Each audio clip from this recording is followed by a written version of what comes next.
तो हेलो नमस्कार साथियों, कैसे हैं आप लोग? आशा करता हूँ आप लोग मस्त होंगे। तो दोस्तों, आज के वीडियो क्लास 10th के सभी छात्रों के लिए बहुत ही महत्वपूर्ण होने वाली है, क्योंकि आज के इस वीडियो में हम जो 2025-26 का क्वेश्चन बैंक जारी हुआ है हिंदी का, आज की इस वीडियो में हम चैप्टर 2 और चैप्टर 3 का जितना भी ऑब्जेक्टिव क्वेश्चन है सारा का सोल्यूशन कराने वाला हूँ। और इससे पहले मैं चैप्टर 1 का जितना भी ऑब्जेक्टिव क्वेश्चन था क्वेश्चन बैंक का, सबका सोल्यूशन करा दिया हूँ। यदि आप उस वीडियो को नहीं देखे हैं तो उस वीडियो का मैं लिंक डिस्क्रिप्शन में दे दूंगा, उसको देख लीजिएगा। तो चलिए हम चलते हैं चैप्टर 2 की ओर, जिसका नाम है राम लक्ष्मण परशुराम संवाद। क्या नाम है? राम लक्ष्मण परशुराम संवाद, जिसकी रचना तुलसीदास जी ने की है। यहाँ पर देख लीजिए, राम लक्ष्मण परशुराम संवाद, जिसकी रचना तुलसीदास जी ने की है। और जो कविता है सवैया, जिसकी रचना देव ने की है। इसका सारा ऑब्जेक्टिव क्वेश्चन कराने वाला हूँ, तो वीडियो को अंत तक बने रहिएगा। तो चलिए चलते हैं चैप्टर 2 की ओर और इसका ऑब्जेक्टिव क्वेश्चन की ओर चलते हैं। जो हमारा पहला ऑब्जेक्टिव क्वेश्चन है वो कहता है कि, यहाँ पर देखिए, कि राम लक्ष्मण परशुराम संवाद पाठ की रचयिता कौन है? तो जो राम लक्ष्मण परशुराम संवाद है उसकी रचना तुलसीदास जी ने की है। किसने की है? गोस्वामी तुलसीदास जी ने की है। ठीक है। अगला क्वेश्चन कहता है कि राम लक्ष्मण परशुराम संवाद किस ग्रंथ का अंश है? तो जो ये राम लक्ष्मण परशुराम संवाद है, ये रामचरितमानस मानस का एक छोटा रूप है। किसका है? रामचरितमानस का एक छोटा रूप है। और इसका रचना कौन किए हैं? रामचरितमानस का गोस्वामी तुलसीदास जी ने की है। ठीक है। अगला क्वेश्चन कहता है कि शिव धनुष कैसे टूट गया?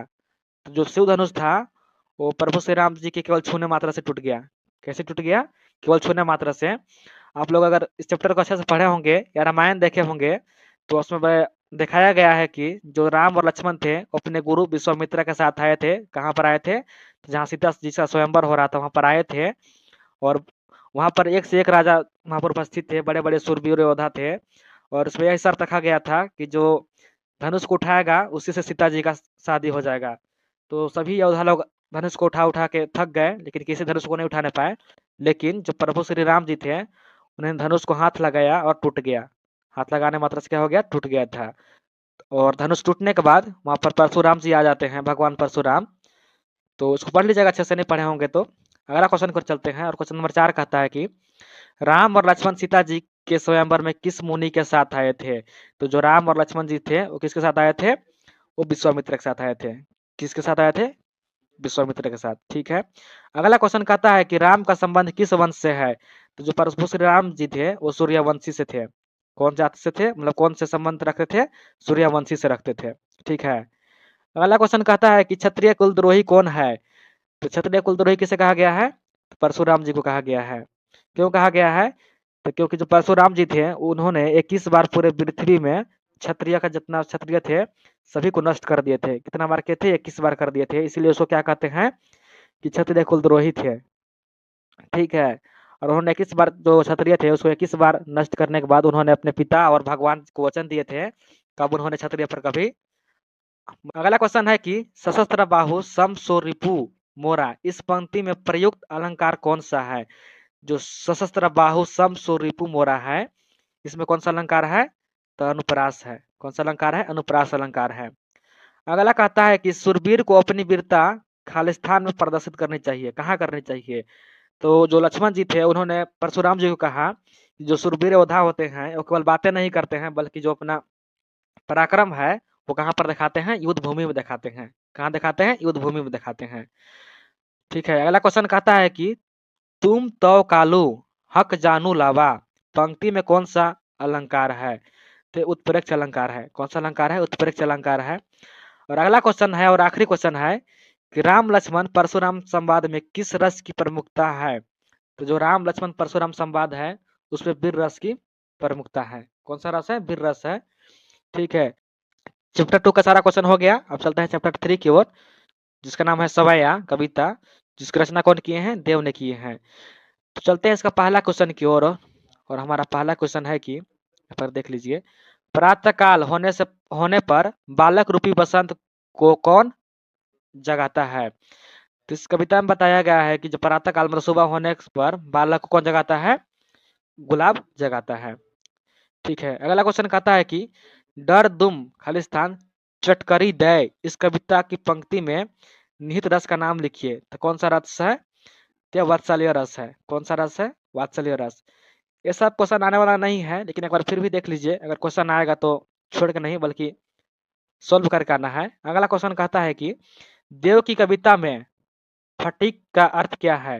तो जो देव जी की कविता है उसमें फटीक का अर्थ है कि स्फटिक, यानी कि एक तरह का सफेद बहुमूल्य तथा पारदर्शी पत्थर था। कैसे था? एक तरह का पत्थर था जो पारदर्शी था। ठीक है, इसी का मतलब है कि कवि को कृष्ण के चेहरे पर कैसी मुस्कान मुस्कान कैसी लग रही थी? तो जो कवि जी थे उन्होंने कृष्णा जी का जो मुस्कान था उसका कैसा लग रहा था? चांदनी के समान लग रहा था। चांदनी के समान लग रहा था। अगला क्वेश्चन कहता है कि पैनी नुपुर मंज बजाए सवय में कृष्ण का कैसा वर्णन है? जो पैनी नपुर मंजू बजाए सवय में कृष्ण का कैसा वर्णन है? तो कैसा वर्णन है? यहाँ पर देखिए, सामवंत करने गया, सामवंती वैभव का। कैसा है? सामवंती वैभव का है। अगला क्वेश्चन कहता है कि राधा में कौन सी फूल की सुगंध मिली है? तो जो राधा जी हैं उसमें कौन से फूल की सुगंध मिली है? ये मल्लिका फूल, मल्लिका फूल की सुगंध मिली है, ऐसा कविता में बताया गया है। ठीक है। अगला क्वेश्चन कहता है कि बालक रूपी बसंत की नजर कौन उतार रही है? तो जो बालक रूपी बसंत है उसको नजर कौन उतार रही है? तो कंजकली। कौन उतार रही है? कंजकली। अगला क्वेश्चन कहता है कि बालक रूपी बसंत के शरीर पर कैसा झबला है? कैसा झबला है? तो फूलों का झबला है। जो बालक रूपी बसंत है उसमें फूलों का झबला है। अगला क्वेश्चन कहता है कि कृष्ण किस प्रकार सुशोभित हो रहे हैं? तो जो कृष्ण थे वो किस प्रकार सुशोभित हो रहे थे? तो वस्त्र और आभूषण से। कैसे? वस्त्र और आभूषण से। अगला क्वेश्चन कहता है कि कवि ने कृष्ण के किस रूप का वर्णन किया है? तो जो कवि हैं वो सवाया कविता में कौन सा राजसी जो रूप है उसका वर्णन किए हैं? सॉरी, यहाँ पर राजसी, यहाँ देखिए राजसी, जो राजसी है उसका वर्णन किए हैं। तो दोस्तों ये रहे आज के कुछ इंपॉर्टेंट क्वेश्चन। और मैं आने वाला वीडियो में जो उत्साह है, उत्साह 8 नहीं रही है, इसका सारा सॉल्यूशन करा दूंगा क्वेश्चन। तो यदि चैनल पर नए आए हैं तो चैनल को सब्सक्राइब करके बेल नोटिफिकेशन को ऑन कर दीजिएगा। तो फिर मिलते हैं एक नई वीडियो के साथ, तब तक के लिए धन्यवाद। Thank you.